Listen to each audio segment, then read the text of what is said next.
Bonsoir à toutes et à tous. Alors que le Sahel continue de faire face à une crise sécuritaire, humanitaire et politique sans précédent, l'Union africaine semble amorcer un tournant dans sa stratégie. Elle vient de nommer le président burundais comme envoyé spécial pour le Sahel avec pour mission de relancer le dialogue et de soutenir la stabilité dans la région. Une décision qui interroge, car depuis la création de l'Alliance des États du Sahel, l'Union africaine avait jusque-là exprimé ses réticences de reconnaître la légitimité des régimes au Mali, au Burkina Faso et au Niger. Alors, à quel jeu joue réellement l'Union africaine? Cette nomination marque-t-elle un début de reconnaissance des autorités de l'AES, malgré leur principe affiché de rejet des changements anticonstitutionnels? La question reste toujours posée et ce soir, nous poserons les bonnes questions avec notre consultant Amen Segla et nous tenterons de lire entre les lignes d'une diplomatie africaine en pleine reconfiguration. Chers amis, merci de nous choisir. Bonsoir et bienvenue. Amen. Bonne arrivée. Bonsoir Géraudé, bonsoir peuple africain.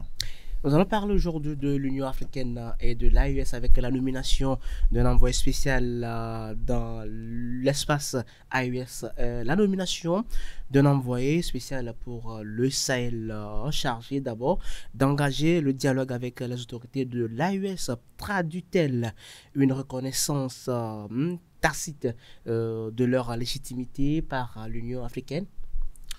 Merci Géraudé pour ta question. D'abord, je vais donner une réponse sur deux volets. D'abord, la grande question est de savoir ici, le peuple du Sahel cherche une reconnaissance en matière de légitimité auprès d'une organisation que ce soit. Parce qu'après tout, l'Union africaine, c'est une organisation continentale qui a pour mission de voir comment les peuples doivent s'intégrer sur plusieurs plans. Mais depuis bon nombre d'années, on a remarqué que l'Union africaine a perdu sa mission ou bien ne sait même pas ce pourquoi une telle organisation a été mise en place. Quand vous prenez le cas au Sahel, lorsque les peuples, parce qu'il ne s'agit pas d'un seul peuple, il s'agit du peuple burkinabé, malien et nigérien, à un moment, lorsqu'ils ont décidé de changer leur manière que leurs dirigeants leur dirigent, mais beaucoup de personnes ne les ont pas compris. En même temps, on a vu un lever de bouclier sur le plan international contre ces peuples-là, jusqu'à ce que la CEDEAO se sente dans l'obligation de bloquer ces États-là en matière d'approvisionnement de certains produits. Et vous allez remarquer qu'à cette époque-là, l'Union africaine n'a pas fait de sortie pour dire quoi que ce soit. Je ne sais pas si vous en souvenez. Ça, c'est un. Tout récemment, lorsque le Mali a eu une brouille diplomatique avec l'Algérie, c'était en avril dernier, vous allez remarquer que les autorités maliennes ont contourné l'Union africaine pour se plaindre directement auprès de l'ONU. Ça aussi, c'est deux. Vous allez remarquer que en juin dernier, lorsque une délégation a fait une tournée comme d'habitude dans les pays membres de l'Union africaine, la délégation est arrivée au Mali comme au Burkina. C'est là on a fait comprendre à cette délégation que la manière dont ils se comportent avec l'AES, que ce n'est pas la bonne parce que après tout, quoi qu'on dise, les trois pays, en l'occurrence le Burkina, le Mali, sont toujours membres de l'Union africaine. Et s'il y a quelque chose à avoir comme information auprès de ces États, ce n'est pas sur les médias de propagande ou bien dans les rapports téléguidés par je ne sais quelle institution. Ce n'est pas dans ces rapports-là que vous devez avoir ces informations-là. Et c'est ce que l'Union africaine fait. Parce que tout ce qui se passe dans ces pays en matière de lutte contre le terrorisme, il n'y a même pas une délégation proprement dite auprès de ces États pour s'enquérir des informations, pour voir ce qui se passe réellement. Parce qu'ils attendent que les médias parlent pour qu'eux aussi prennent note de ce qui se passe, que ce n'est pas bien. C'est-à-dire, lorsque la délégation est arrivée, c'est ce qu'on lui a fait comprendre, que désormais, il faut un représentant auprès de ces États-là pour avoir les informations en temps réel. Parce qu'aujourd'hui, nous sommes dans une situation géopolitique qui ne dit pas son nom et que chacun tire le drap vers son côté pour dire que vous avez tort et moi j'ai raison. Et c'est ce que les impérialistes ont en train de faire croire à l'opinion que ces États-là, ils ne sont pas dignes, ils sont infréquentables et tout. Donc aujourd'hui, lorsque l'actuel président de l'Union africaine est arrivé, parce qu'il est arrivé, si j'ai bonne mémoire, en février, c'était le 15 février, il a pris sa fonction. Et je parlais du président João Lourenço. Lorsqu'il est arrivé, il a nommé le ministre, en fait le président burundais, Évariste Ndayishimiye, pour rester auprès des États de l'AES en matière de tout ce qu'ils vivent comme situation sécuritaire pour voir par quels moyens l'Union africaine peut aussi les aider. Moi, je dis que c'est une très bonne chose si l'Union africaine veut avoir des informations auprès de ces États-là. C'est une très bonne démarche d'ailleurs. Et ça va lui permettre à l'institution africaine d'avoir les vraies informations auprès des concernés. Parce que ce serait vraiment très malsain de voir qu'une institution de calibre de l'Union africaine prenne des informations sur les médias, sur ce qui se passe dans un pays membre de cette même organisation. Et c'est ce qui s'est passé pendant plusieurs années. Parce que lorsqu'il était au Burkina Faso, on lui a fait comprendre que d'abord, ce dont le Burkina a besoin actuellement, c'est de l'écoute. D'abord, ça dit, venir à la source, prendre les informations depuis la source et auprès des autorités. C'est ça. Donc, ça n'a rien à voir de reconnaissance. En fait, ces pays n'ont pas besoin de ces reconnaissances. L'essentiel est que les trois pays, tout ce que leurs dirigeants font pour la souveraineté, déjà ça leur va. Donc, ce n'est plus une question de qui reconnaît qui en tant que président ou bien quoi que ce soit. Aujourd'hui, les peuples sahéliens veulent avoir les militaires à leur tête pour enclencher le projet de développement, tout ce qu'ils ont mis en place avant d'arriver au pouvoir. Donc, du moment où ces peuples-là trouvent gain de cause dans tout ce que leurs dirigeants font pour l'émergence de leur pays respectif, c'est déjà l'essentiel. Vous ne reconnaissez pas Ibrahim Traoré en tant que président, Assimi Goïta n'est pas le président et n'est pas un président légitime. Le président est nigérien. C'est un imposteur. On s'en fout de ça. Le général Abdourahmane Tiani, on s'en fout complètement de ça. L'essentiel est que le peuple sahélien arrive à avoir la paix, à s'en sortir et à vaquer librement à leur occupation en toute sécurité. C'est le plus important pour ces peuples-là. Mais justement, Ségla, revenons sur la nomination, en mettant désormais l'accent sur la sécurité et l'humanitaire. Est-ce que l'Union africaine, autant pour moi, met-elle de côté ses exigences initiales en matière de retour à l'ordre constitutionnel dans l'espace AES? Moi, je ne sais pas, je ne sais pas quel contrat les peuples africains ont signé avec leurs organisations, que à chaque fois qu'un pays veut changer sa démarche de gouvernance, les gens, certaines personnes les exigent toujours à revenir dans ce qu'ils étaient avant. Je m'explique. Vous savez, le Maroc fait partie de l'Union africaine. Mais au Maroc, on peut appeler ça la monarchie parlementaire. C'est-à-dire il y a un roi qui est là et puis il y a un premier ministre qui gouverne. Si aujourd'hui, les Burkinabés décident qu'à partir d'aujourd'hui, nous ne voulons plus un président à la tête de notre pays et que nous voulons un parlement et un roi, qui va leur refuser cela? Personne. Parce que le peuple est souverain, il peut décider de ce qu'il veut. C'est parce que ça ne rentre pas en concordance avec l'ordre établi par certaines personnes. C'est ça qui fait qu'à chaque fois que les peuples veulent changer leur démarche en matière de gouvernance, on voit ça comme c'est bizarre et que bon, les gens veulent instaurer la dictature comme moyen de gouvernance à la tête de leur pays. Sinon, chaque peuple peut décider de ce qu'il veut et de comment il veut être gouverné, sans que cela n'embête personne. Quand vous prenez l'Union, tu as fait très bien mention de l'Union européenne. Quand vous prenez l'Union européenne, dans les 26 membres de l'Union européenne, qui composent les 26 pays qui composent cette corporation, bah, tous ne sont pas des pays démocratiques. Il y a les monarchies parlementaires, plein là-dedans. Mais personne ne trouve ça bizarre.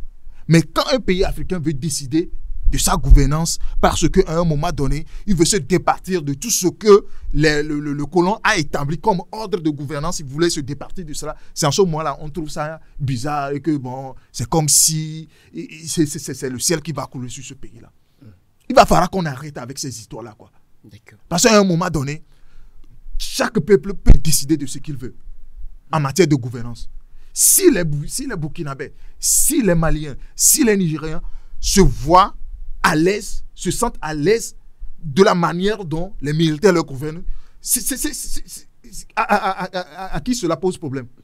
Si les intéressés même se sentent vraiment confortables dans ça, pourquoi ça gêne les autres? C'est parce que, avec cette manière de gouverner, les impérialistes qui, depuis très longtemps, ont pillé ces pays, n'auront plus cette occasion de venir encore foutre de n'importe quoi dans ces pays-là. C'est ça qui pose le problème.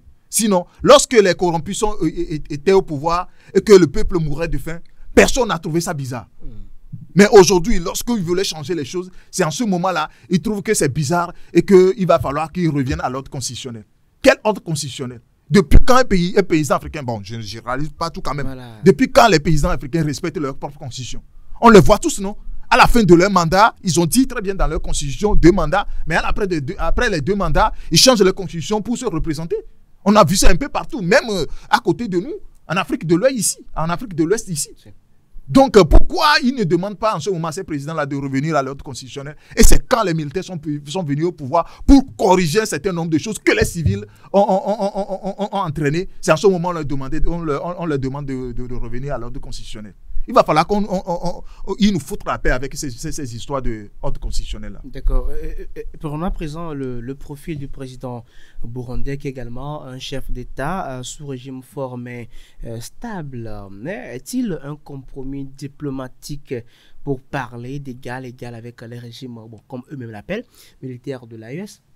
Alors, parler avec les régimes, si l'Union africaine a décidé à un moment donné d'avoir un interlocuteur auprès des pays de l'AES, parce que la sécurité d'un pays incombe d'une manière ou d'une autre les pays environnants. Parce que si la sous-région ouest-africaine est embrasée par l'insécurité, ce n'est pas aujourd'hui les 3 pays qui vont payer les pots cassés. Il y a aussi les pays côtiers, les pays, les voisins. Les pays voisins aussi seront impactés. Donc, l'Union africaine, à un moment donné, c'est vrai, il a été manipulé, il continue toujours par l'être. Mais il a demandé, parce que je viens de le dire, qu'il y a un nouveau président qui est venu. C'était en avril dernier. Peut-être il voulait changer un peu les donnes pour voir comment arrondir les bords pour que les choses aillent mieux. Parce que vous n'êtes pas sans savoir que depuis 2013, que le Mali vive l'insécurité, l'Union africaine avait mis en place une mission qui s'appelle Misaël. Misaël, voilà. C'est une mission qui a travaillé à ce qu'il y a de la sécurité dans la sous-région et veiller de donner un rapport à chaque mois à l'Union africaine pour voir sur quel pied il peut danser en matière de sécurité dans ces régions-là. Mais on a remarqué ces dernières années que cette organisation est mise en veilleuse et que l'Union africaine aujourd'hui veut encore réveiller cela pour avoir un interlocuteur direct auprès des pays de Sahel. Donc, c'est une manière, pour dire de façon générale, que l'Union africaine veut ramener encore les pays sahéliens qui, aujourd'hui, tiennent toujours à leur souveraineté dans les girons de l'Union africaine pour voir comment eux aussi peuvent apporter leur aide pour que la sous-région ne soit pas embrasée en matière de terrorisme et d'insécurité. Justement, là, n'oublions pas les divergences politiques. Est-ce que le mandat confié au président burundais vise-t-il réellement à ramener les États de l'AES dans le giron de l'Union africaine, ou plutôt à instaurer une nouvelle forme de coopération malgré les divergences politiques? Alors, aujourd'hui, moi, je pense que, d'abord, quand vous prenez la tournée qu'a effectuée la délégation de l'Union africaine en juin dernier, et avec à leur tête Firgas Zenet, il a été dit au cours de cette tournée que désormais, l'Union africaine aura une oreille attentive auprès de ces États-là.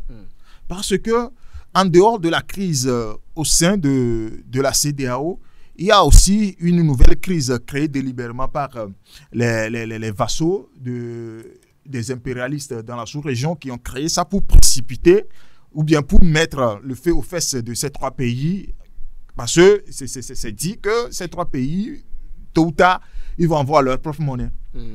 Donc, ils voulaient les précipiter, à les faire tomber dans les erreurs. Donc, à voir toutes ces crises, l'Union africaine veut se prononcer pour voir de quelle manière il peut réconcilier les voix. Parce qu'il ne s'agit pas de faire revenir ces trois pays encore. Parce que, de toutes les façons, les trois pays font partie toujours de l'Union africaine. Justement. Certes, ils ne sont plus membres de la CEDEAO et ils sont dans le mois, à partir du moment où ces trois pays utilisent toujours la monnaie et franc CFA. Alors, avec toutes ces crises-là, ça peut avoir des répercussions sur d'autres pays. Alors, s'il y a une organisation qui chapeaute tous les pays africains, c'est l'Union africaine. Donc, à voir toutes ces crises, il va falloir que l'Union africaine se prononce et avoir un répondant auprès de ces trois pays-là. Et moi, à mon humble avis, c'est ce que le président João Lorenzo est en train de faire, en nommant le président burundais en tant que répondant direct auprès de ces trois pays. Mais ça n'empêche pas les pays de l'AES d'agir comme il veut. Parce que, après tout, c'est juste quelqu'un qui est là. Au cas où vous avez une information à donner à l'Union africaine, il y a un répondant à qui vous pouvez transmettre ce message-là. C'est tout. Ça répond. Parce que sa mission n'est pas... C'est vrai, il y a des crises dans l'espace sahélien. Mais sa mission n'est pas de faire revenir peut-être le Burkina, le Mali, le Niger ou bien l'AES au sein de la CEDEAO ou bien d'exiger quoi que ce soit. C'est juste pour avoir quelqu'un à qui vous devez donner des informations au cas où vous voulez informer l'Union africaine par rapport à un certain nombre de sujets. D'accord. Ici, l'Union africaine coopère désormais sans remettre en cause la légitimité des autorités de l'AES.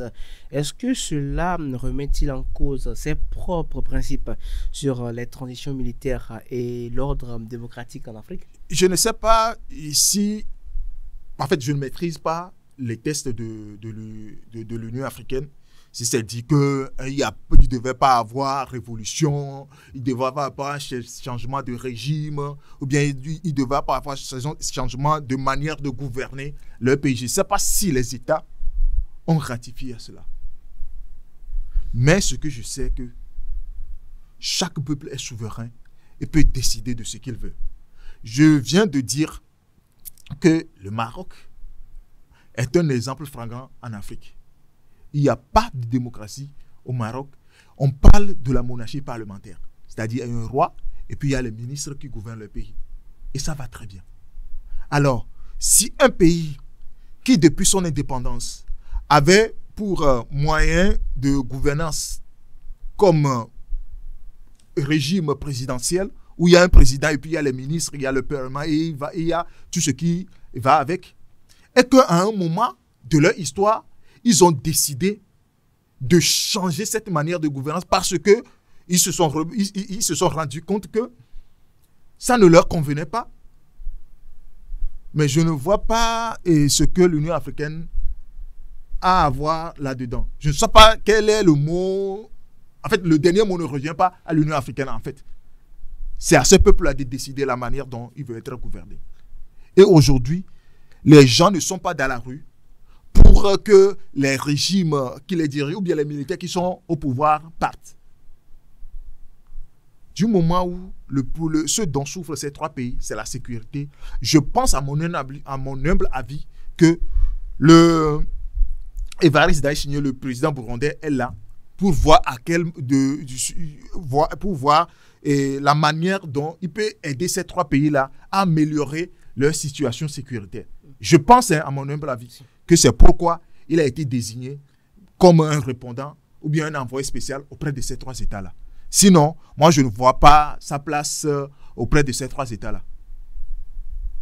À plus forte raison, les 3 présidents n'ont pas demandé à ce qu'il y ait un envoyé spécial de l'Union africaine au sein de l'AES.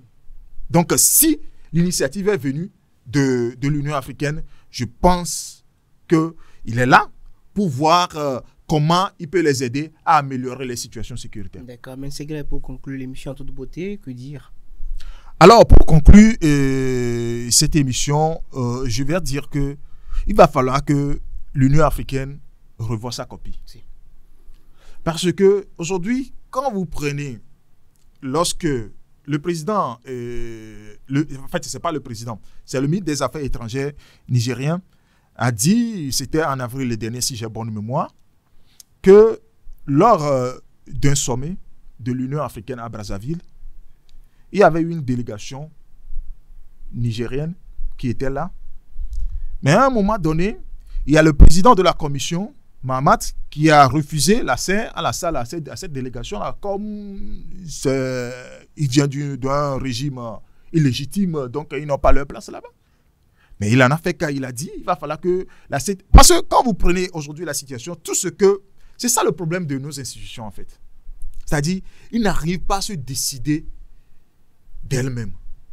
Il va falloir que l'ordre vienne toujours de quelque part avant qu'ils n'agissent. C'est ce qu'on remarque.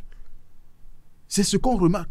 Parce que vous allez voir qu'à chaque réunion, à chaque sommet de l'Union africaine, vous allez voir une délégation de l'Union européenne qui est toujours là pour assister à cela. Je ne sais pas ce qu'ils apportent de positif à l'organisation du sommet, mais ils sont toujours là. Pareil, au niveau de la CEDEAO, vous allez voir les représentants, les délégations françaises de l'Union européenne sont toujours là, dans les sommets au niveau de la CEDEAO. Même au niveau de l'UEMOA, vous allez voir, il y a une délégation du ministère de l'économie et des finances de la France qui est toujours là, dans les réunions de l'UEMOA. Et comment les pays qui veulent leur souveraineté peuvent accepter cela? Et c'est ce que le Burkina avait dit l'autre fois. Que non, que lorsque lui va prendre la présidence, il n'y aura plus de présence de ces petits blancs-là à leur réunion. Et c'est ce que les gens ont refusé. En disant que bon, c'est leur partenaire, que de toutes les manières, tôt ou tard, vous allez quitter l'UEMOA. Donc, et pas raison que vous gâchez les choses avant de partir. Vous voyez? C'est ça. Donc, il va falloir que nos institutions arrivent à s'émanciper un temps soit peu. Parce que l'Union africaine n'est pas née de la dernière pluie quand même. Donc, à un moment donné, il va falloir que nos présidents arrivent à se décider d'eux-mêmes pour faire évoluer l'Afrique, pour faire émanciper un temps soit peu l'Afrique. C'est ce qu'on demande, c'est tout ce que j'ai à demander à l'Union africaine. Merci à vous, Amen Segla. Et notons que la nomination du président burundais comme envoyé spécial pour le Sahel marque un tournant dans l'attitude de l'Union africaine. En privilégiant désormais le dialogue, la sécurité et la réalité du terrain, l'Union africaine semble adopter une approche plus pragmatique face au régime de l'AES. Mais derrière cette volonté de paix, de stabilité, une question demeure. L'Union africaine peut-elle coopérer sans reconnaître? La question est toujours posée. Et combien de temps encore pourra-t-elle concilier ces principes avec les exigences du moment? Le débat est lancé et l'avenir nous dira si cette ouverture vers l'AES est un pas vers la réconciliation continentale ou une entorse durable aux règles établies. Merci de votre fidélité et à très bientôt pour un nouveau numéro.